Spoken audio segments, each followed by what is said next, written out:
بسم الله الرحمن الرحيم صلى الله عليك يا مولاي يا رسول الله. Que la paix et le salut éternel soient sur Mohammed et la famille de Mohammed وعلى آل بيتك المظلومين et sur ta famille opprimée à Karbala. صلى الله عليك يا مولاي يا أبا عبد الله. Que la paix et le salut éternel soient sur toi, mon imam al-Hussein. يا رحمة الله الواسعة، la bonne grâce d'Allah، ويا باب نجاة الأمة et la survie de l'islam. يا ليتنا كنا معكم، si seulement nous étions avec vous. فنفوز فوزا عظيما، nous aurons gagné une immense victoire. ضمني عندك يا جداه في هذا الضريح، علني يا جد من بلوى زماني أستريح. Prends-moi dans tes bras, ô grand-père, dans ce sanctuaire, en espérant me guérir de toutes ces douleurs. Quand de la droite route leur âme dévièrent, et que la vanité s'empara de leur cœur, tu décidas, l'imam al-Hussein alayhi salam, tu décidas dès lors d'affronter les pervers, wahum Banu Umayya, pour préserver l'islam et toutes ses valeurs. Inna lillah wa inna ilayhi raji'un.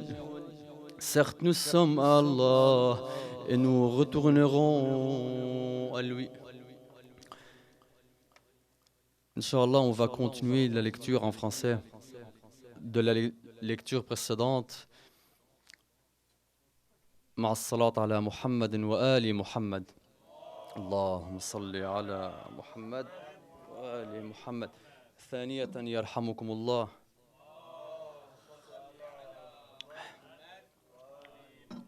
Et une troisième fois وثالثة على حب الحسين عليه السلام. اللهم صل على محمد وآل محمد.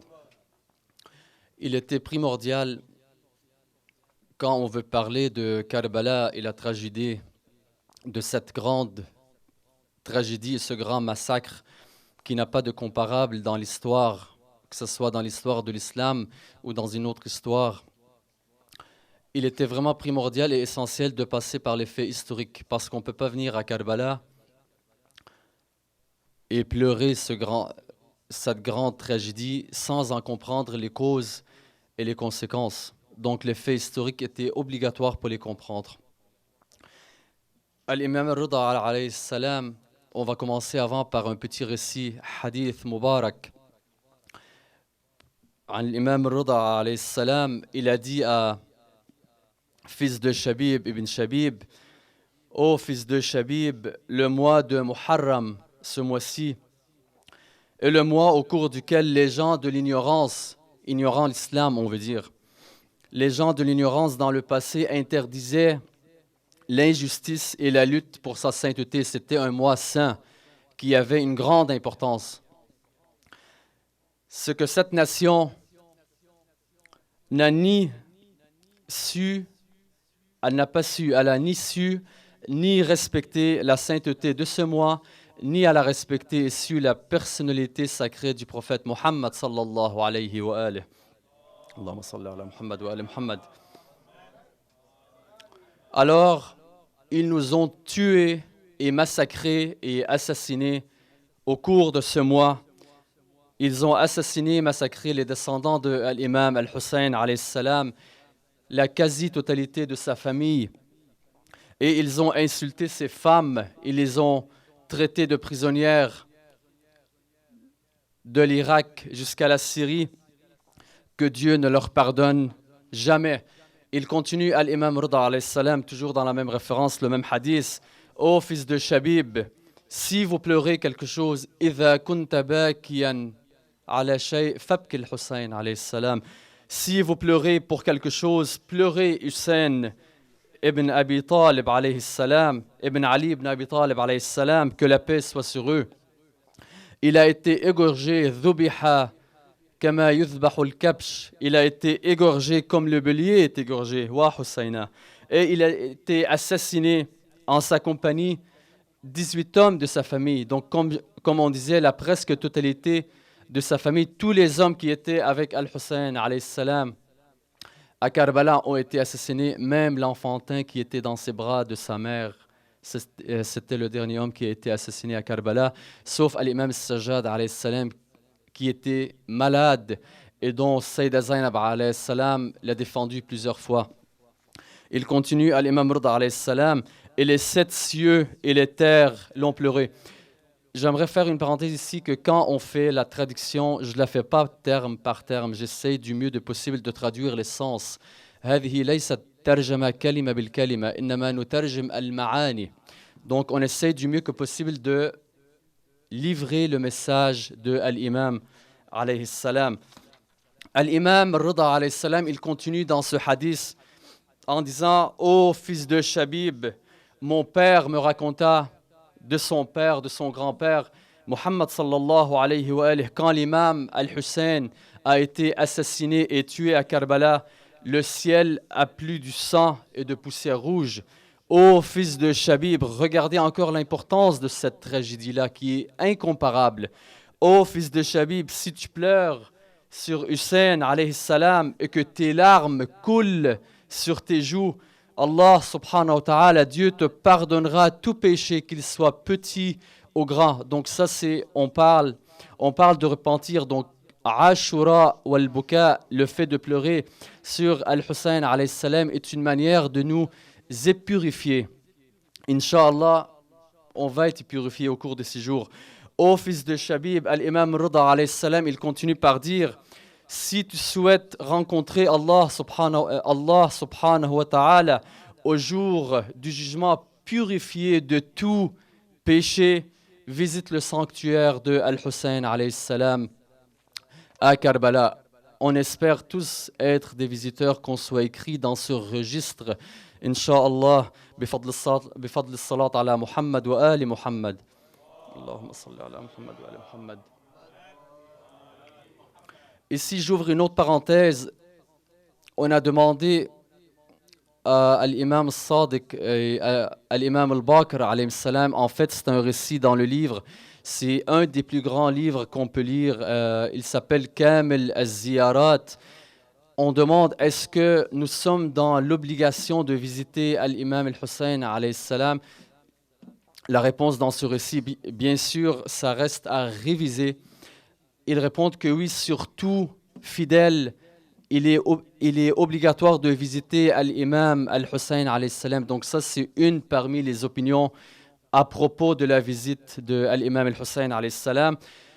L'imam Rida alayhi salam, toujours dans le même récit, il dit: ô fils de Shabib, si tu souhaites être récompensé, مثل أصحاب الحسين عليه السلام الذين جاهدوا بين يديه, si tu souhaites être récompensé tels que ceux qui ont été martyrisés avec Hussein alayhi salam, dis quand tu te rappelles de lui: يا ليتنا كنا معكم فنفوز فوزا عظيما, si seulement j'étais avec vous, j'aurais gagné une grande victoire. Donc ici, on clôt hadith al-imam Rida alayhi salam et on embarque dans la lecture quand on disait qu'on veut parler des faits historiques qui ont mené à cette tragédie à Karbala. Hier, on s'est posé la question, est-ce que le jour de Ashura est un jour de deuil ou un jour de joie ou de fête? Bien sûr, on connaît la réponse. Mais qu'est-ce qui a mené à ce grand massacre?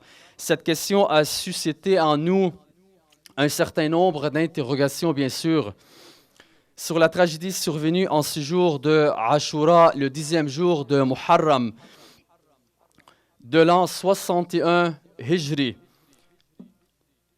Quand on a vu le troupe de Yazid ibn Muawiyah, la'natullahi alayh, attaquer l'imam al-Hussein alayhi salam, et dont Yazid s'est prétendu être, en parenthèse, le calife, khalifatul muslimin, wa huwa man harab al-Hussein alayhi salam, massacré de la façon la plus odieuse, le petit-fils du messager d'Allah subhanahu wa ta'ala et tous ses compagnons et la quasi-totalité de sa famille. Cette question nécessite un éclairage historique, comme on disait, à travers des réflexions sur les causes, le déroulement et les conséquences de la tragédie de Karbala, afin de permettre à chacun d'entre nous d'y réfléchir et de prendre position. On ne peut pas être indifférent face au massacre de Karbala. Si quelqu'un, il nous décrit le massacre et la tragédie de Karbala, on ne peut pas ne pas prendre une position. Parce que Karbala est un exemple, et le meilleur exemple est un fait où le combat a été entre le bien et le mal.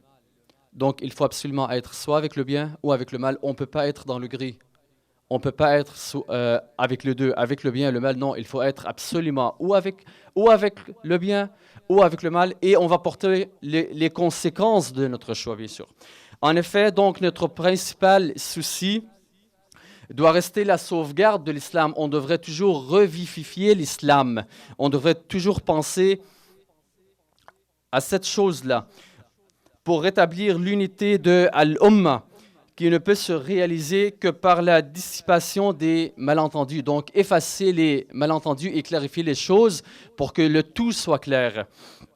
Pour ce faire, l'éradication, al-istisal, des contre-vérités ou l'arrachement des contre-vérités. Donc, il y avait des déviations, il y avait des contre-vérités, il y avait des falsifications. Donc, tout cela, il fallait les connaître pour vraiment être sur la bonne voie. Wa huwa al-haq, donc le bien.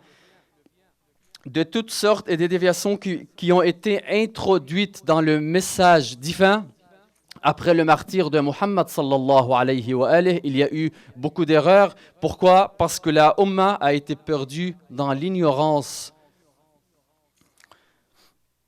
et dont les principaux gouverneurs étaient Banu Umayya, les Umayyad la'natullahi alayhim, et dont le souci du pouvoir de Banu Umayya n'était pas de rester sur la bonne voie de l'islam. Non, au contraire, elle voulait absolument et seulement rester au pouvoir pour la force du pouvoir.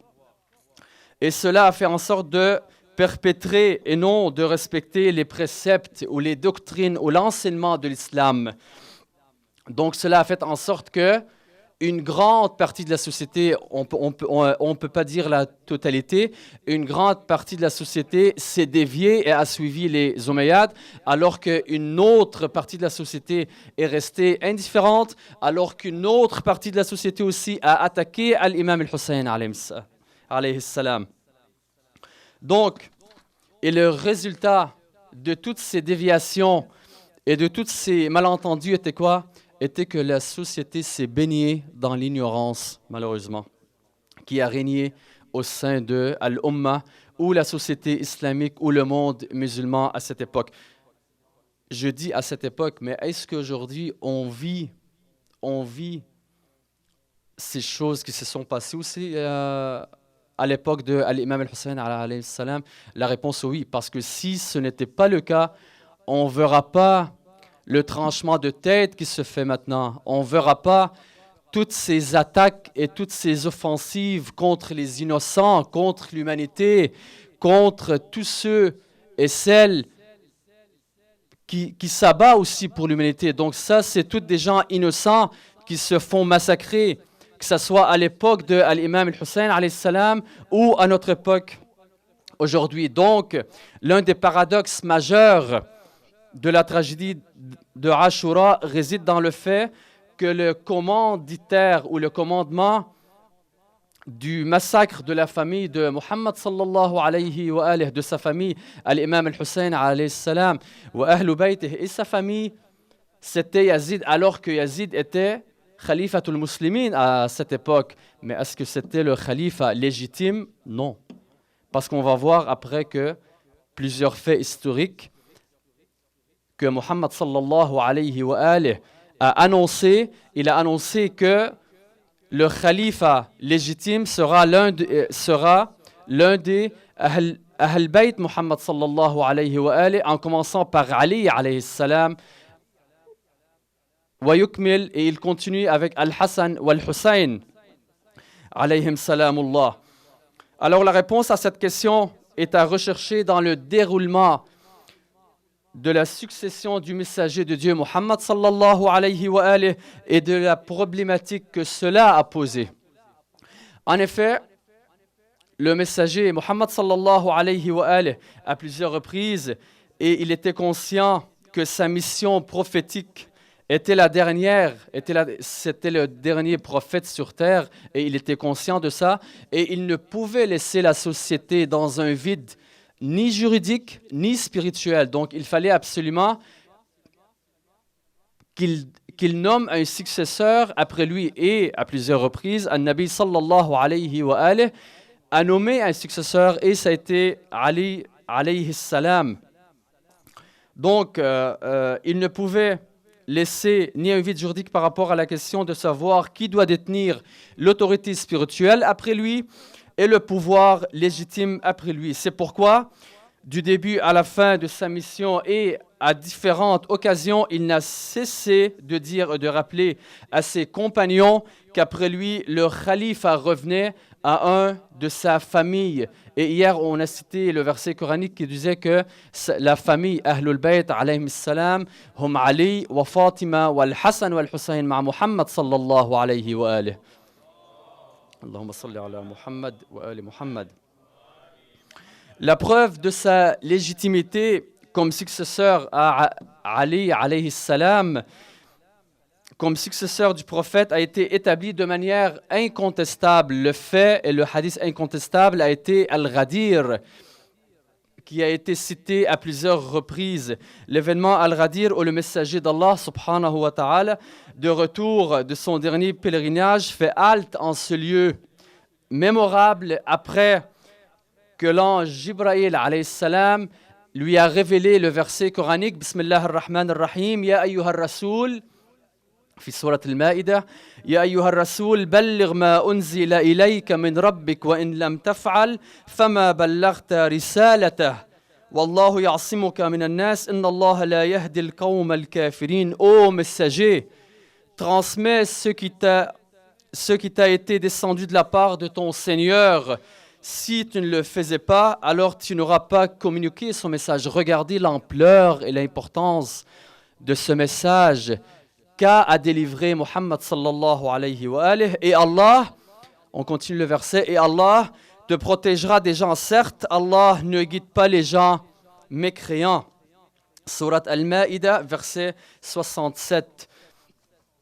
Ainsi, devant des milliers et des milliers de fidèles, certains récits mentionnent qu'il y avait à Ghadir Khum, lors de ce hadith, lors de ce récit, il y avait plus de 100 000. Il y a des récits qui en nomment 120 000. Donc, on ne parle pas d'une centaine ou d'une cinquantaine de personnes, on parle de plus de 100 000. Regardez le nombre de gens qui étaient, regardez le nombre de musulmans qui étaient présents quand Muhammad sallallahu alayhi wa alihi a récité ce hadith.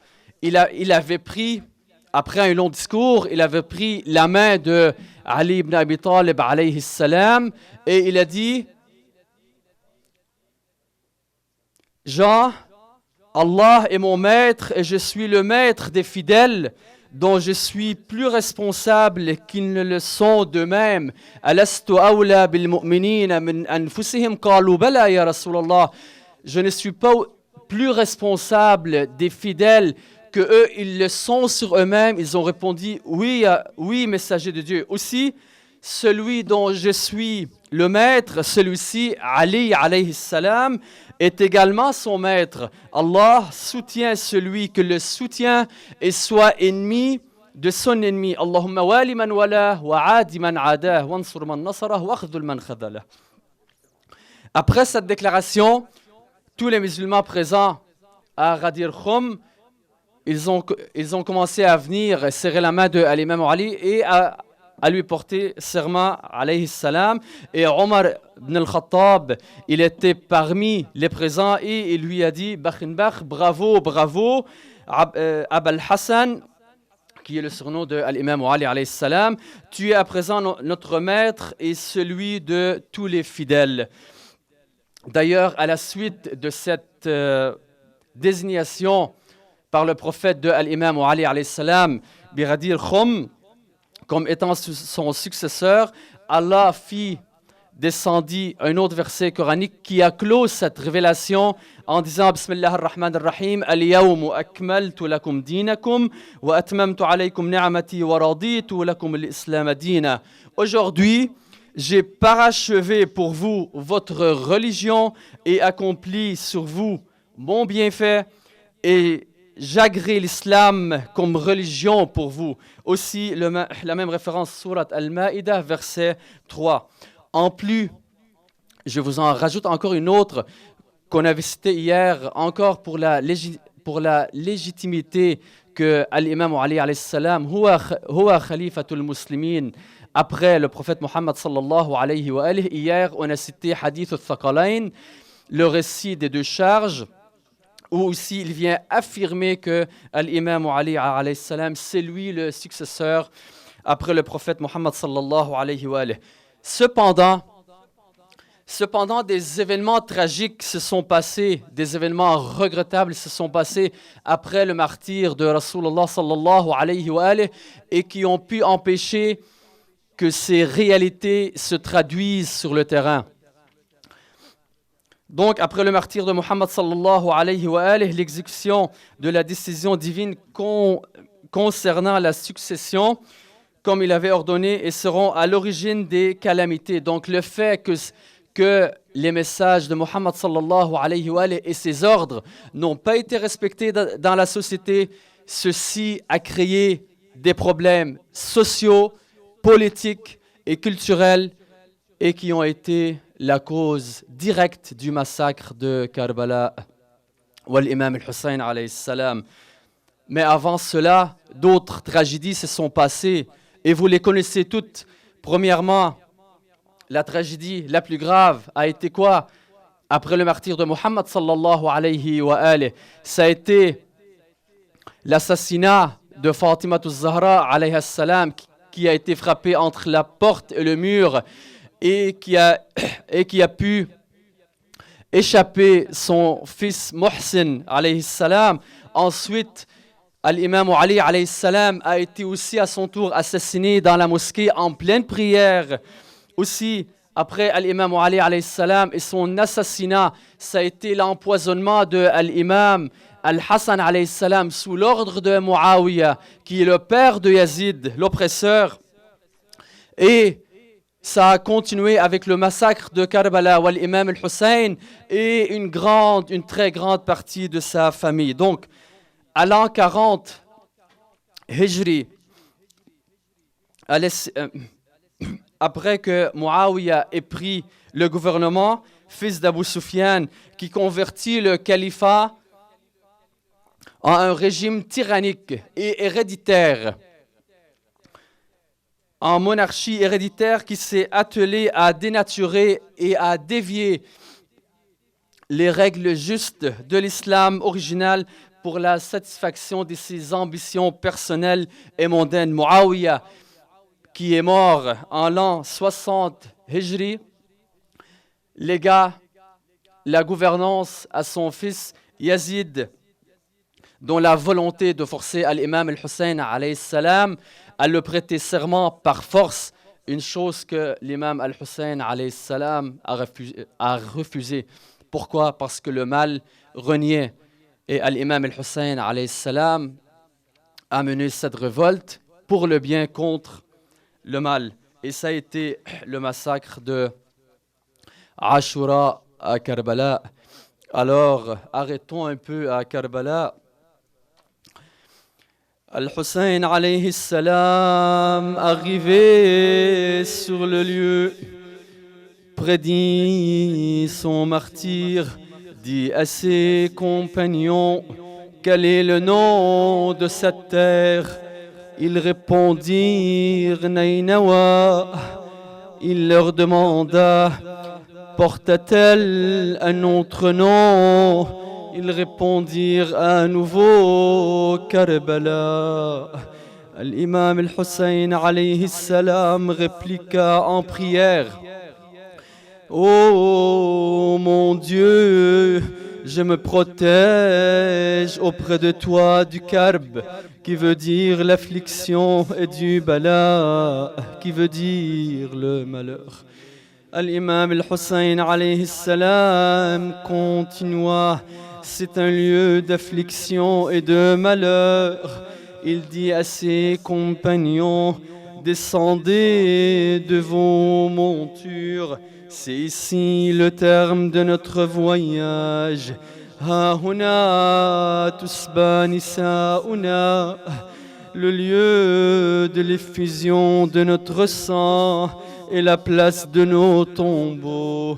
C'est ce que m'a dit mon grand-père Muhammad sallallahu alayhi wa alihi. Ya Hussein, préférant la mort à la soumission au pouvoir de Yazid, l'imam al-Hussein alayhi salam s'écria et se révolta contre ses oppresseurs en disant la wallah la u'tikum biyadi i'ta' al-dhalil wa la afirru firar al-abid. Par Dieu, il jura par Dieu, je ne me rends pas à vous comme un humilié, ni ne me soumets comme un esclave. L'imam al-Hussein alayhi salam, abandonné par les Koufites, Ahlul Koufa, encerclé par l'armée omeyyade, il cria et pria à haute voix, ô mon Dieu, toi à qui je me confie, chaque fois que je subis une affliction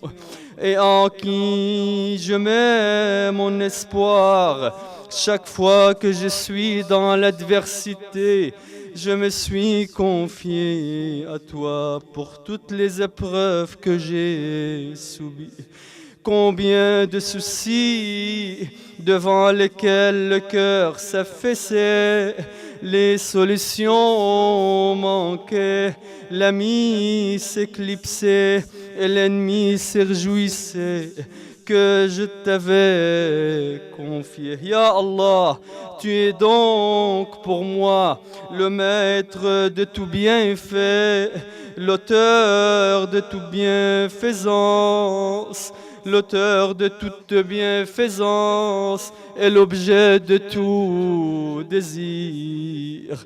Comment pourrais-je oublier ce jour assombri, Karbala?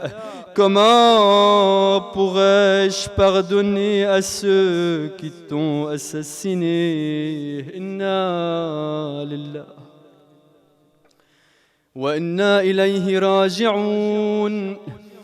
وسيعلم الذين ظلموا آل بيت محمد أي منقلب ينقلبون والعاقبة للمتقين. Certes, nous sommes à Allah et c'est à lui que nous retournerons. Allahumma inna nas'aluka wa nad'uka بحق الحسين وبعطش الحسين وبغربة الحسين ارزقنا زيارة الحسين واغفر لنا جميعا.